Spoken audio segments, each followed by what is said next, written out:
So the Rosicrucians and the Holy Grail, according to Rudolf Steiner,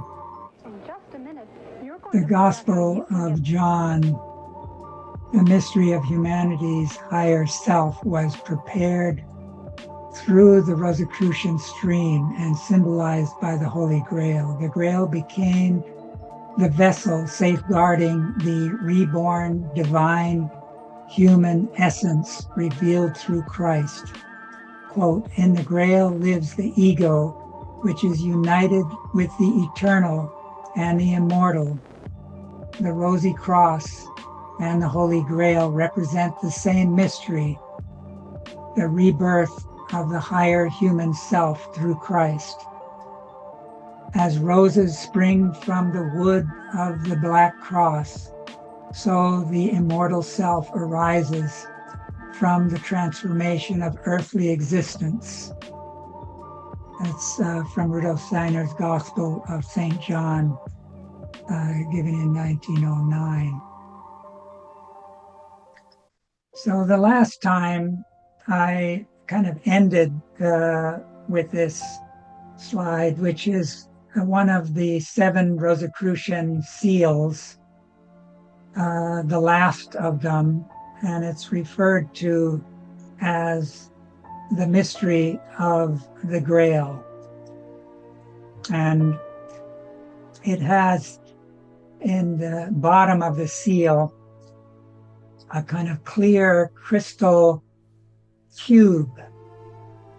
And that cube is really representative of the 3-dimensional world that we're born into, where we go through our biography between birth and death.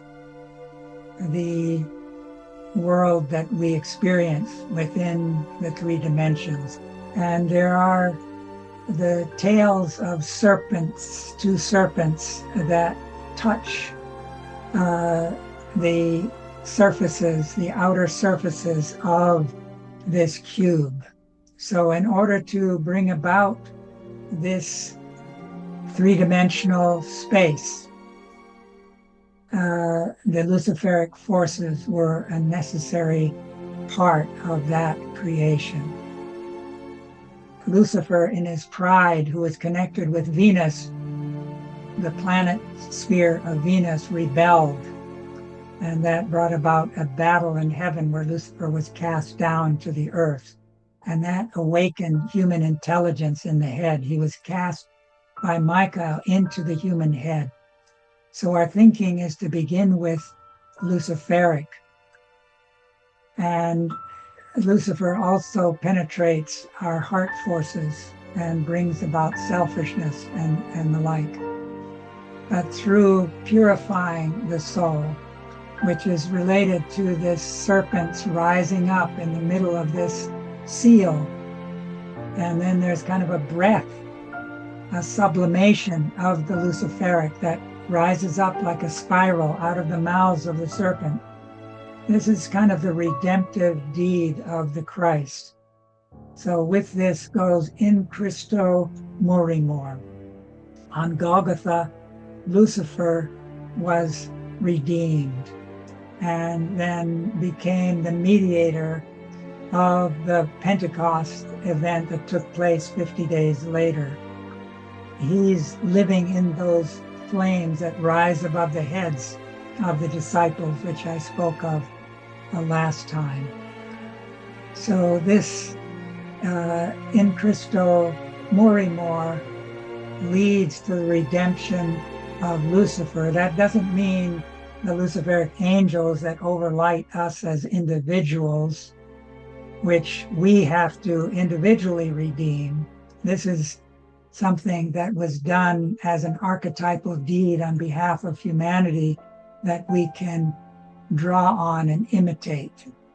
So there is kind of a world Pentecost waiting for us to participate in, where we raise our intelligence to a higher level. It gains wings, and that's the wings of the Holy Spirit. So above we see that dove ascending, And above it, at the top of this seal, we have an inverted chalice. You could say there's the old meditation Steiner gave that said that the gods once spoke to us through the stars, but they are silent now.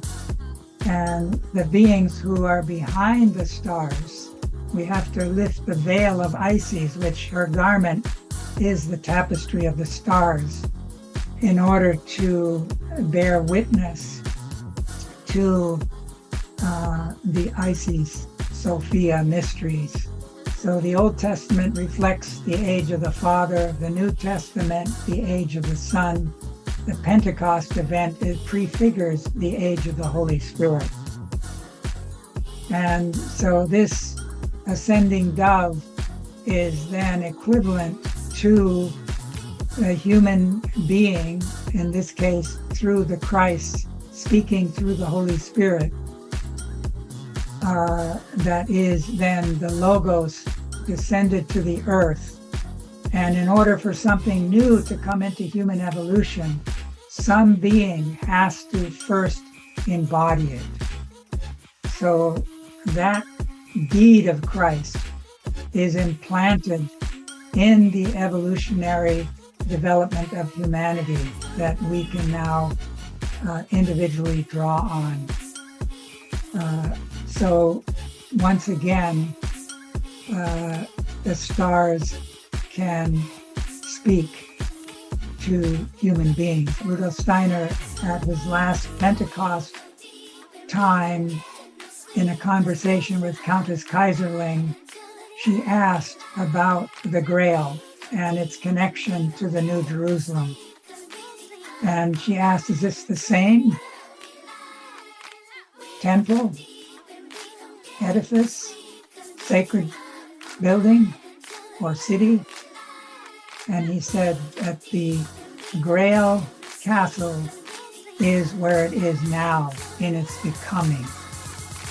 Where it will be in the future when it's fully realized, that's the New Jerusalem. So they're directly related to each other. And you can see what I'm trying to say at the top of the picture. There's a relationship between the salt crystal and the cube, and the Holy of Holies, that cubical space having to do with the salt and thinking. The salt in the threefold alchemy, salt represented thinking, mercury feeling, sulfur the will, the fiery sulfur forces.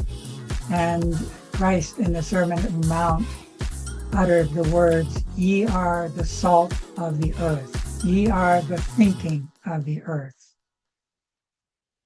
And so we have to redeem Lucifer to accomplish that. Steiner gave a picture of the caduceus where one is dark and one is light, representing day and night. And the staff in the middle often has wings at the top or a flame, meaning when we weave together day and night in a higher sense and raise that experience to an ever higher level like the caduceus expresses, then the staff in the middle, the ego, lights up and gains its wings to ascend into the spiritual world, or the flame of enthusiasm, which is an uplifting force. The ego is related to the element of fire. Fire lives in the blood. Lucifer attacked the astral body, which includes the feeling life that lives in the blood. And the redemption of Lucifer can be developed through the arts, through beauty. And Rudolf Steiner worked with that principle very much. So here we hear about the reverse ritual, the community of the cultists. This could be the ritual of the Christian community, seeks to draw the angels of heaven down to the place where the cultist is being celebrated. In contrast, the anthroposophical community seeks to lift human souls into supersensible realms so that they may enter the company of angels. In both cases, that is what creates community.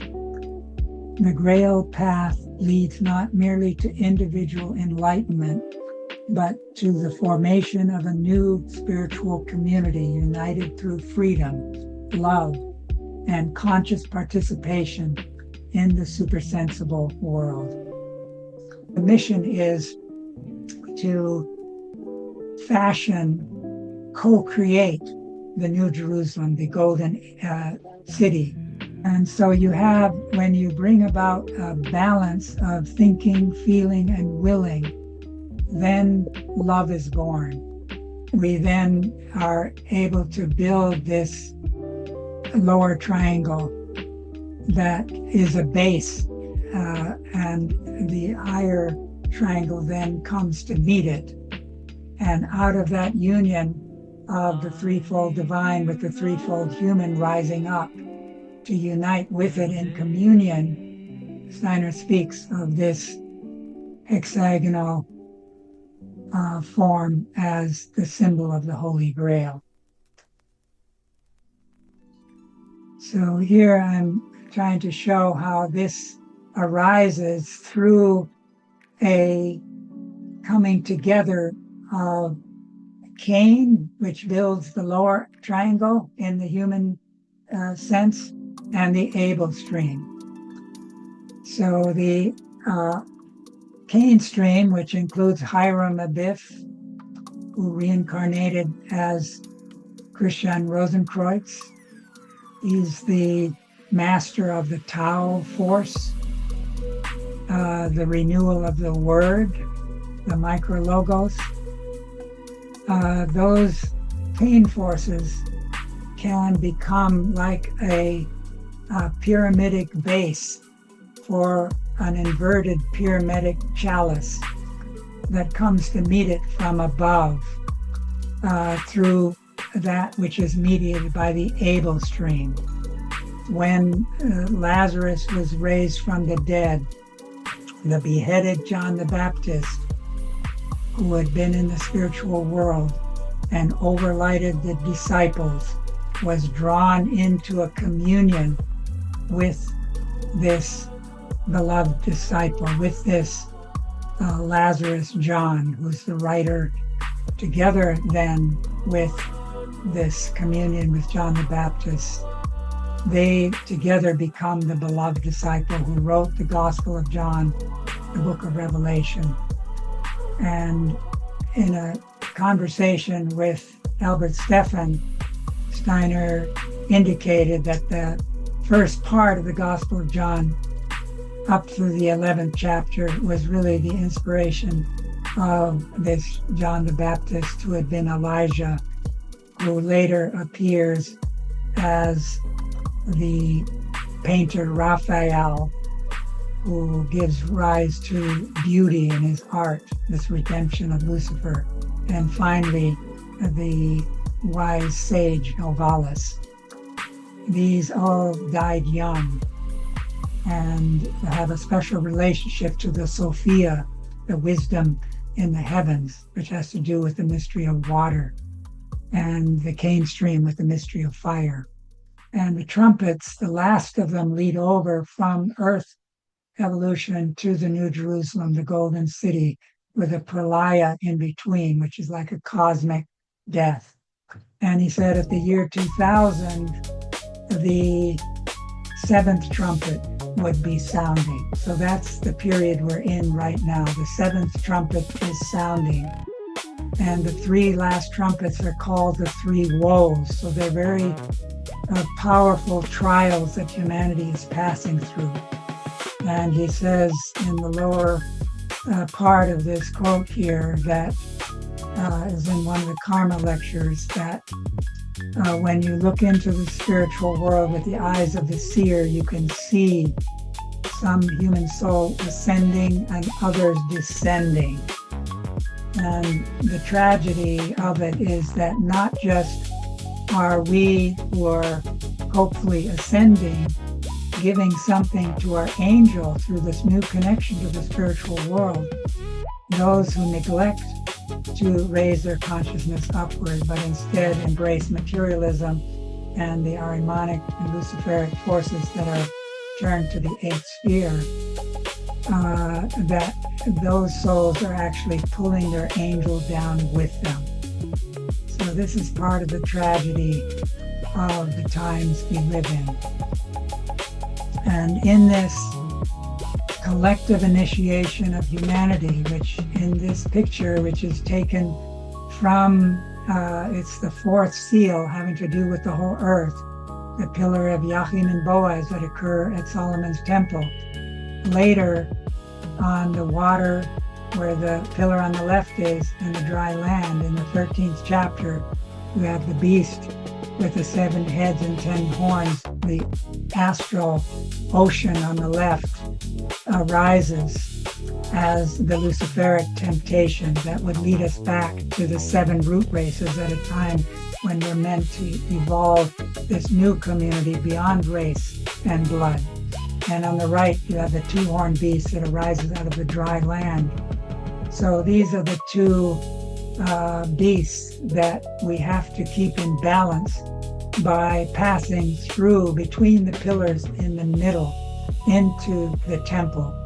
And this angel has a book that's opened, and John is invited to take it up and eat it, and it will taste like honey in the mouth and bitter in the belly. So it's sweet to have this experience of revelation, but when you live it, you have to take up the cross of sharing in the suffering of others around you, which at first Parsival didn't have. That's what purifies the heart and soul. So those who are attuned to that second coming in the etheric are the ones who are helping to build that New Jerusalem, the future 5th stage of the earth, the New Jerusalem, the Golden City, that's described in the Apocalypse. Those who succumb to materialism, which is only in its beginnings, and it magnified through this technology, are helping to build the great city of Babylon.